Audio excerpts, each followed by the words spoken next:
Hello, hello, Leo Collective. Ako po si James from James Tarot PH. Ito po ang inyong weekly reading for November 24 hanggang November 30.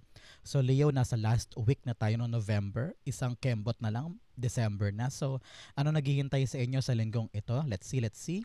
So start na tayo. Inhale and exhale at the center of your reading.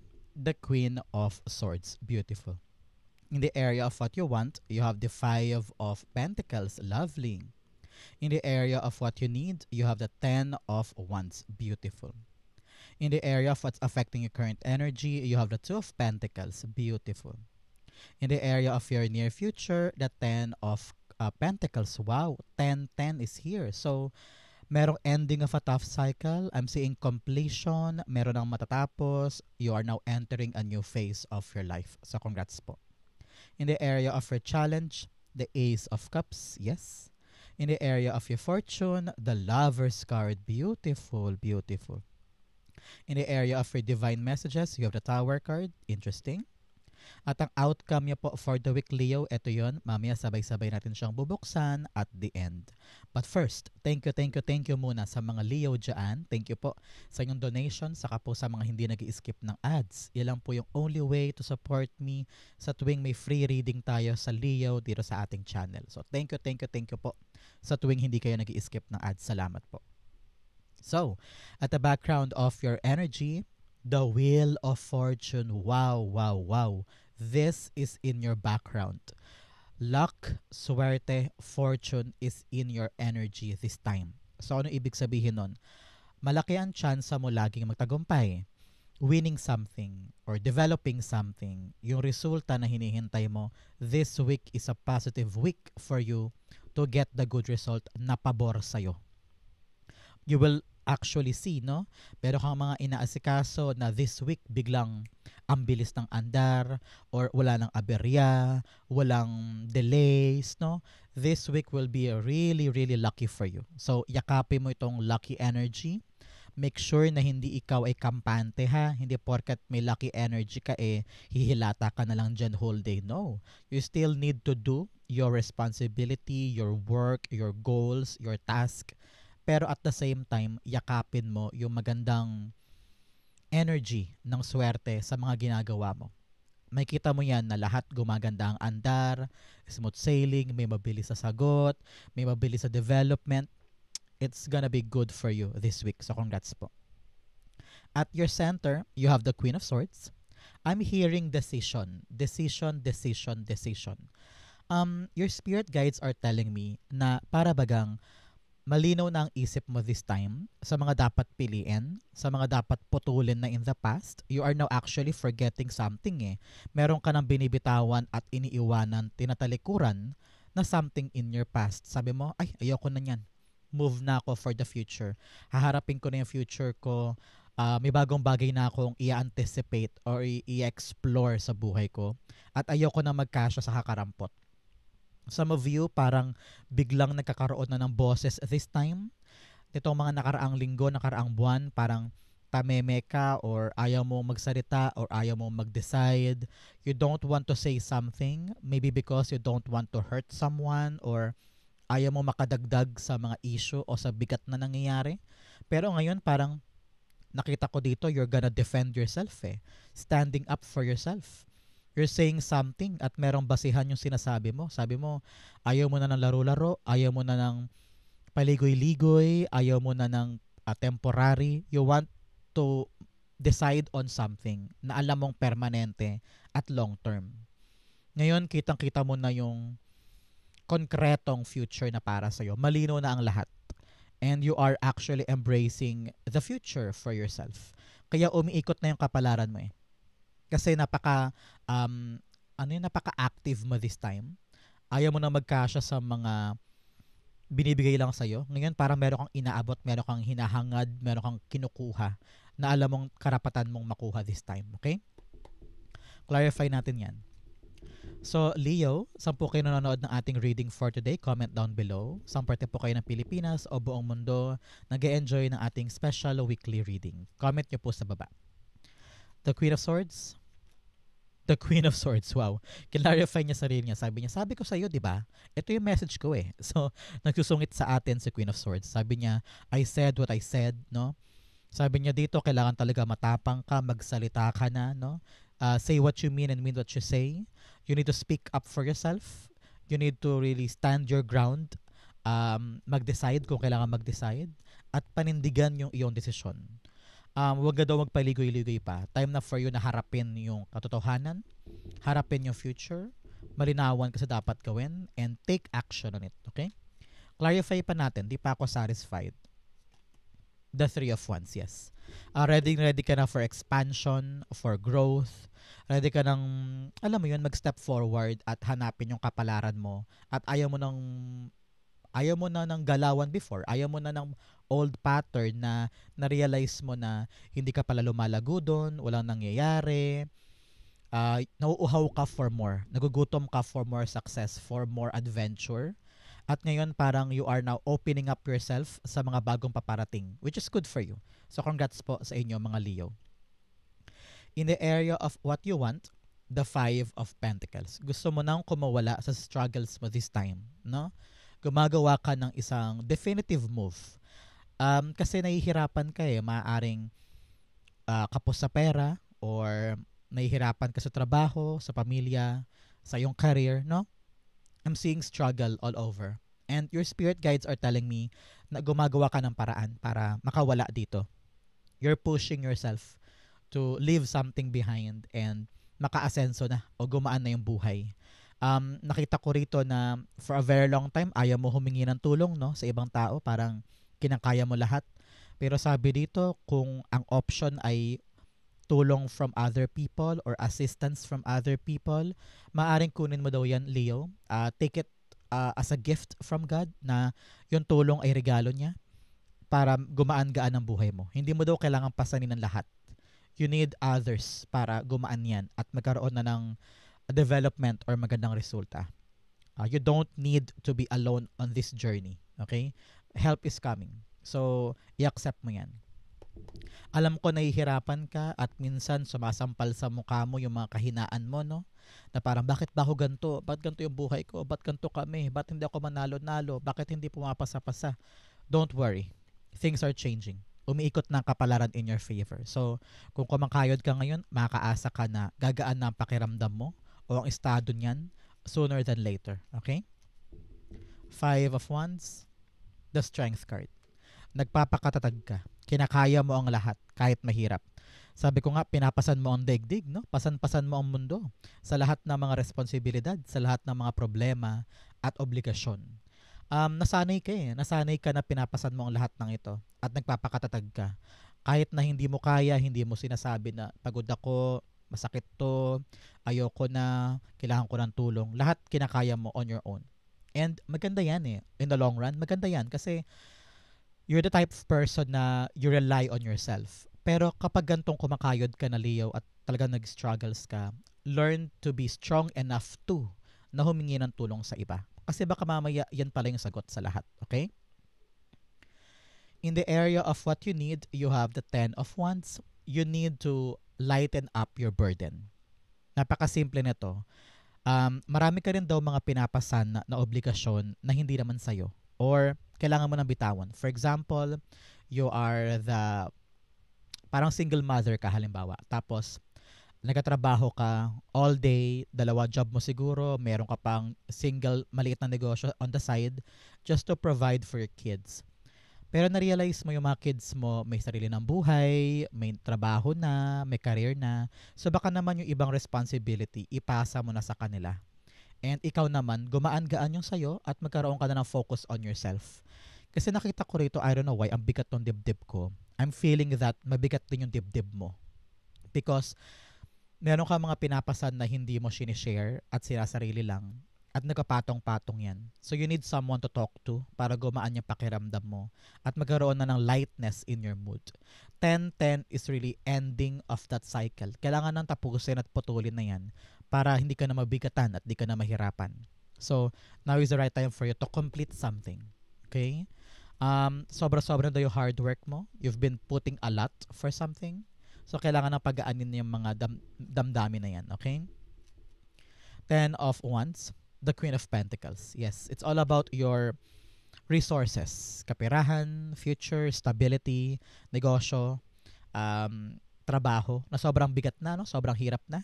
Kasi lahat nga ginagawa mo for the money, for the bills, sa lahat ng obligasyon. So, panahon na daw, Leo, para tignan mo mabuti yung mga pasan-pasan mo na yan. Baka meron ka pang mahanap na paraan para gumaan yung obligasyon mo sa pera. Sabi ko nga sa inyo, kung ikaw ay breadwinner o kaya single mother, baka meron ka ng family member na makakatulong sa'yo. Hatian kayo sa gastusin na yan para gumaan yung financial obligations mo. No? So that you can really focus naman on yourself. Okay? Napaka-importante nito pag-usapan nyo with the family, kung sa trabaho man to, kung iniisip mo yung pera mo na umikot kaya doble kayod ka dyan, baka panahon na para i-revisit mo yung gastos mo, yung bills nyo, yung pangailangan ninyo, so that hindi ka ganyan kalugmok or kahirap. Okay?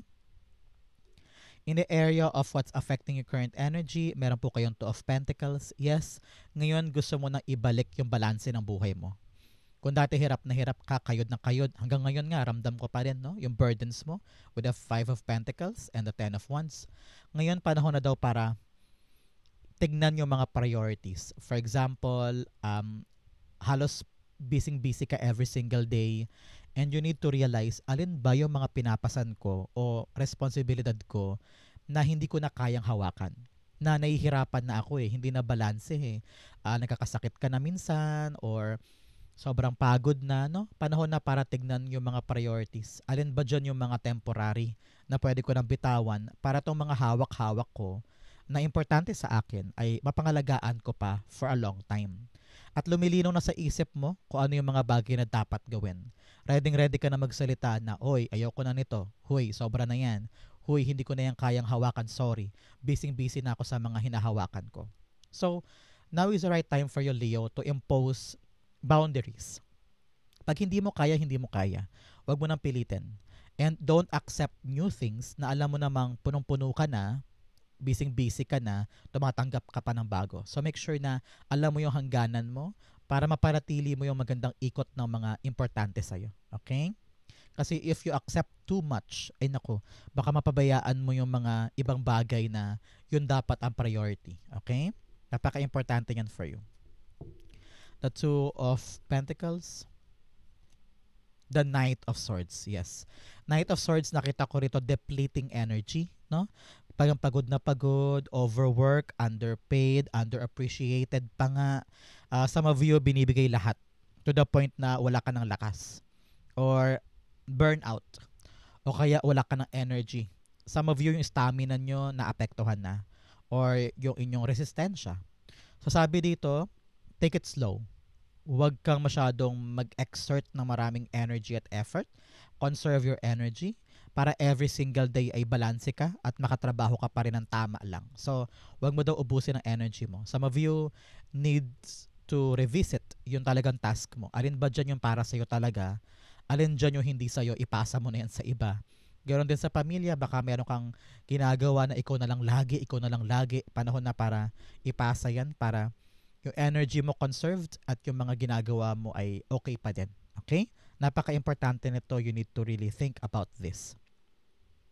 In the area of your near future, you have the Ten of Pentacles. Yes, in the near future, ang tabayanan mo after watching this video for the next 10 days, 10 weeks, or 10 months, kitang-kita ko na you're actually working on something long-term. Iniisip mo na kung ano yung mga bagay na permanente at ano yung mga bagay na dapat nang pitikin away from your life kasi pampagulo lang sila sa mga permanente. For example, you're thinking now for a permanent job, iniisip mo na rin yung retirement, sabi mo, parang panahon na para mag-isip sa retirement mo o kaya magtayo na lang ng sariling negosyo sa bahay na kayang-kaya mo asikasuhin pero long term siya, no? So, I'm seeing you talaga working on something na tatagal sa buhay mo. At ayaw mo na ng hindi sure. Ayaw mo na ng paandap-andap. Ayaw mo na ng ngayon, okay, bukas hindi. Sa isang linggo na naman. So after a month, saka ulit may balita. Ngayon, you want something to continue. Na walang question, walang, alam mo walang pangamba. kung bukas ba meron o hindi. You want something talagang tatagal at may pundasyon sa buhay mo. So, some of you, nakita ko magkatayo ng sariling negosyo, balak ng mag-isip ng permanenteng aksyon pagdating sa retirement, bahay, nakita ko, lote, you want to develop yung lote mo as a business place, o kaya gusto mo nang maasikaso yung mga dokumento, papeles, inheritance, no? Baka meron kayong agawan ng lupa or hindi pa na-figure out na issue sa isang property, no? Sa panahon na ito para pag-usapan niya at upuan para maplansya na. But nevertheless, kitang-kita ko yung swerte mo rito pagdating sa pera with a 10 of Pentacles. Some of you, sabihin ko na maaari magkaroon ng bayad or you're gonna have this loan na matagal mong pinilahan, money kaching-kaching panalo, no? So, kung saan man manggaling ang panalo na yan, talagang uulan ng pera sa'yo. So, congrats po. Raining money, raining abundance na parang ano ka na provided ka na for the next 10 years, for the next 20 years ng buhay mo. Everything is settling down. So, congrats po. So, clarify natin yan. 10 of Pentacles. The 5 of Wands. Yes, nakita ko kanina, sabi ko nga, kung mayroong mga sigalot with an inheritance, mana, gamit, properties, panahon na daw para asikasuhin yan. So that maging planchado na. For some, nakita ko rito, you are actually in a very, very tough industry. Kunyari sa trabaho mo, marami kang kaagaw sa pwesto, o kaya client-based yung trabaho mo, agawan kayo sa kliyente, makakota, no? So, nakitang-kita ko yung grind mo, yung talagang kayod mo to win or to stand out so that ikaw ang talagang magkaroon ng solido at matibay na pagkakakitaan. So, kitang-kita ko rito na you're doing your best, Leo, to really win at manalo sa kabila ng napakaraming mga tao sa paligid na maaring manalo din. Pero kitang-kita ko rito na malaki ang tsansa mo na ikaw ang mamayani, ikaw ang magwagi, ikaw ang magtagumpay sa laban na yan. Some of you, napaka confused ng isip. Litong-lito ka pa sa kung anong dapat gawin, anong dapat puntahan, saan ako pupwesto, anong dapat nahakbang for long term. Pero wag ka mag-alala, kitang-kita ko rito, maliliwanagan ka din sa confusion na to at maasikaso mo na kung ano yung mga permanente. Kasi narinig ko parang ayaw mong hawakan eh. Ayaw mong i-touch yung issue na to. Kasi nga, maraming susunod pa na another issue. Kaya ayaw mo munang hawakan to. Pero nakita ko na you will find the right solution, the right step so that this blessing na talaga namang permanente ay magkaroon na ng katuparan sa buhay mo. So congrats po. Congrats. I-claim mo na to.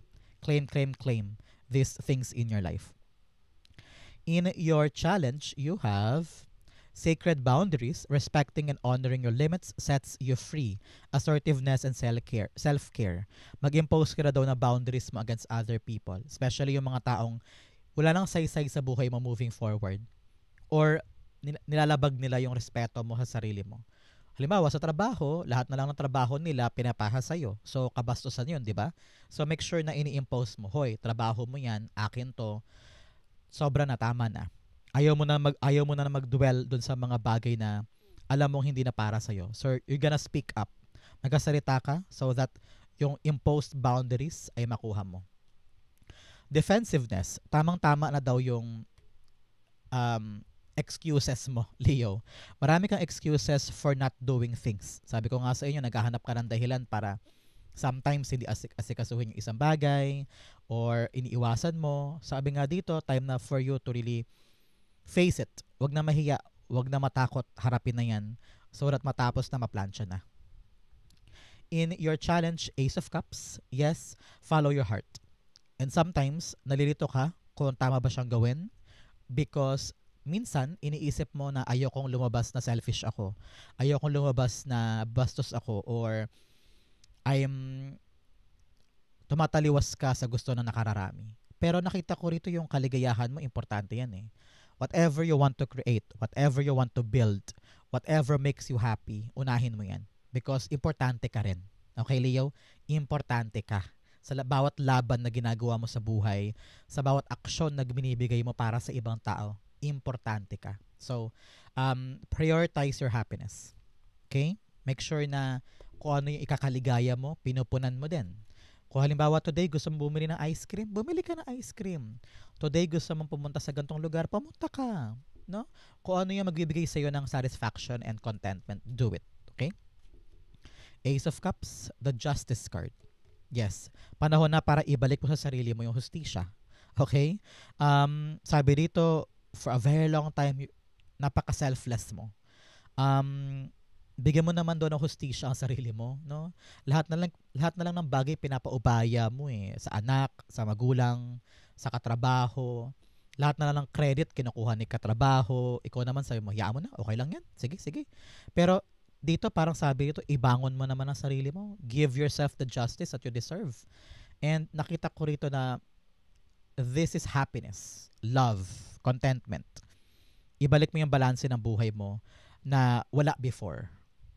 Panahon na to para bigyan mo naman ng katuparan yung para sa sarili mo. Okay? Napakaganda nito. In your fortune, you have believe in magic, journey by moonlight. Yes, kung meron kang mga bagay na hinihintay, struggles, sobrang pagod, hindi mo na kayang balansehin minsan, and you're actually thinking for the future, huwag kang mag-alala. Maniwala ka sa milagro ng Diyos. It will come for you. Okay?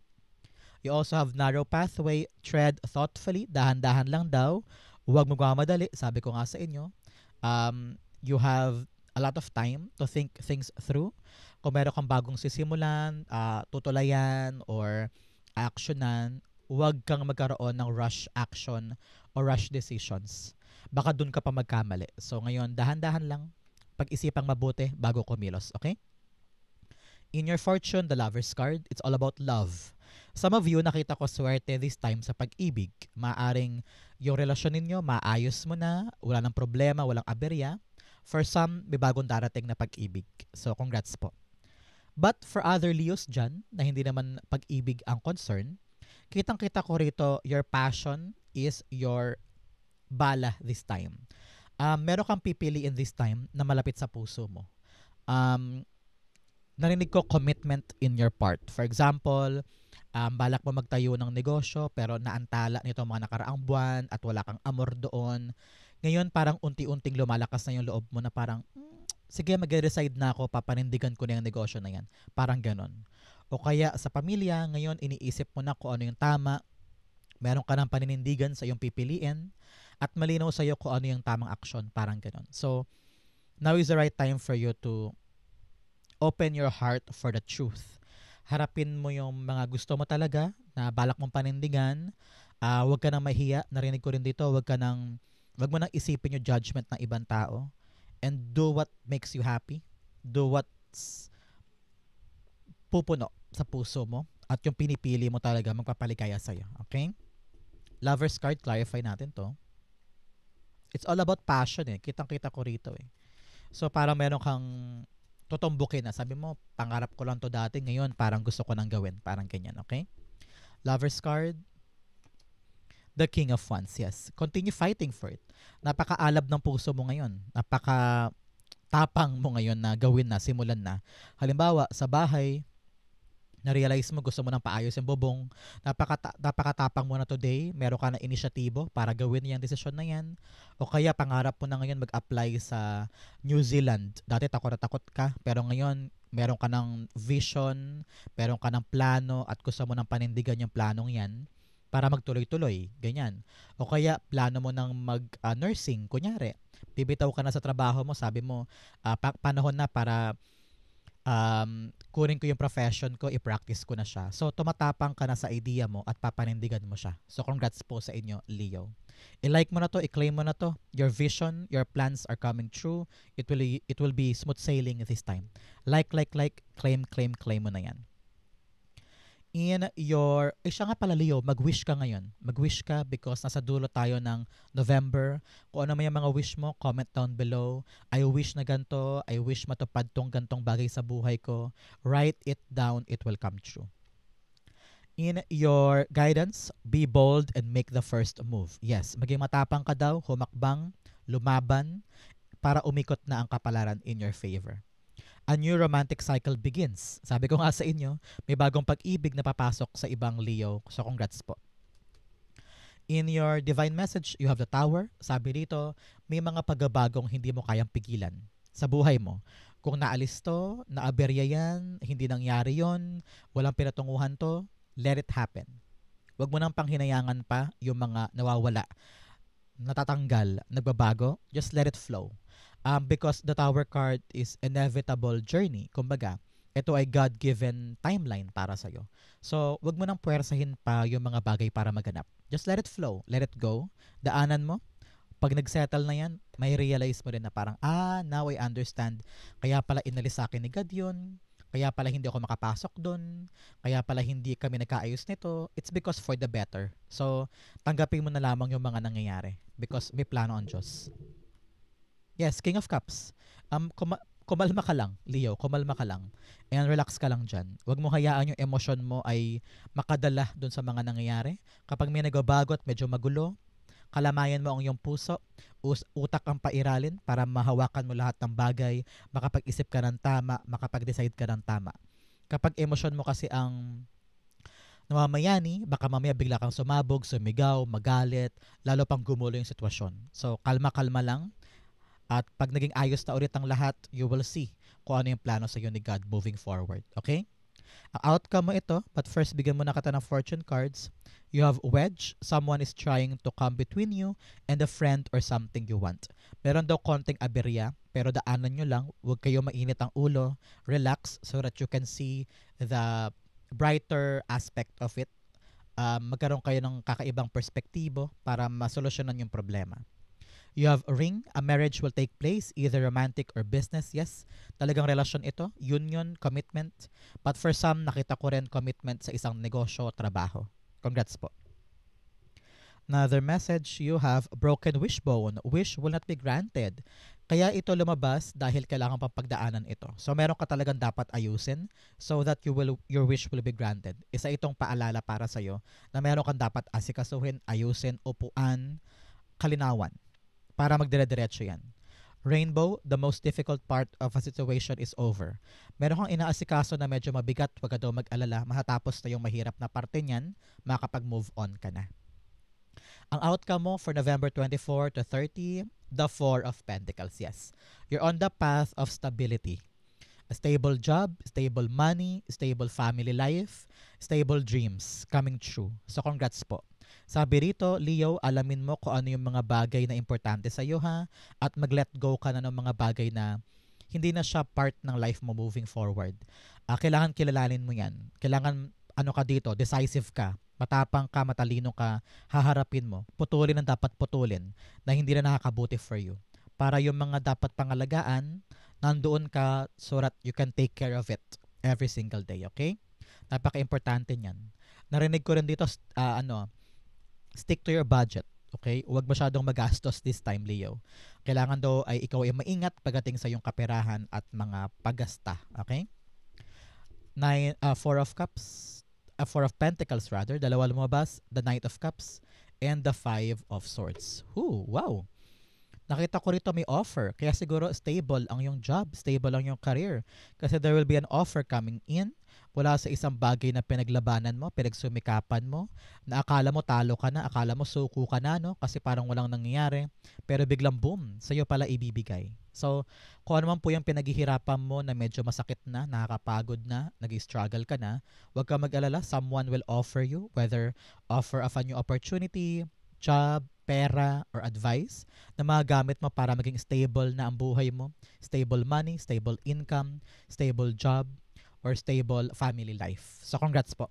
Mananalo ka. You're gonna win. Offer is coming. Stability is coming for you this time. Wow, Leo, napakaganda po para sa inyo. Congrats po. Ito po ang inyong November 24 to 30. Comment po kayo sa baba kung naka-resonate kayo. Thank you again for watching hanggang dulo, Leo. I love you. This has been James of James Sario PH. God bless everybody.